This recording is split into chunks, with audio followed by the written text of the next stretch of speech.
आपण सगळे पाहतात की गेल्या 5-6 महिन्यापासून या राज्यामध्ये आरक्षणावरून आरोप प्रत्यारोप, रॅलीज, मिरवणुका या सगळ्या निघत आहेत आणि एकमेकावर प्रचंड आरोप प्रत्यारोप करतो आहोत. ते साहजिक पण आहे. परंतु आता हळूहळू त्याचा रूपांतर जे आहे आपण पाहतो आहोत की या राज्यातील गावांमध्ये या समाजामध्ये जे आहे शत्रुत्व निर्माण व्हायला लागलेलं आहे. दुफळी म्हणण्यापेक्षा शत्रुत्व. कुणी याचं हॉटेल आहे तर जायचं नाही चहा प्यायला, कुणी त्याचं दुकान आहे तर त्या दुकानात जायचं नाही.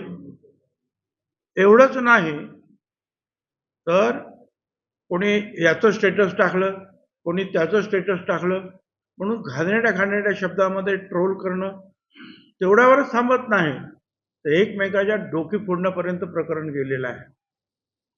अनेक म्हणजे लहान मुलं सुद्धा त्यातून सुटलेली नाहीत.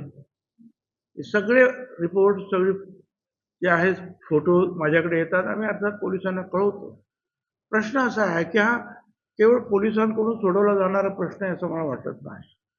कारण हे शत्रुत्व जी दुफळी गावागावामध्ये जर वाढली, याच्या लग्नाला जायचं नाही त्यांनी, त्याच्या लग्नाला जायचं नाही त्यांनी, तर हे आज संपणार नाही. कदाचित इतर प्रश्न संपतील पण दुश्मनी जी आहे ती वर्षानुवर्ष जी आहे तिथे कायम राहील.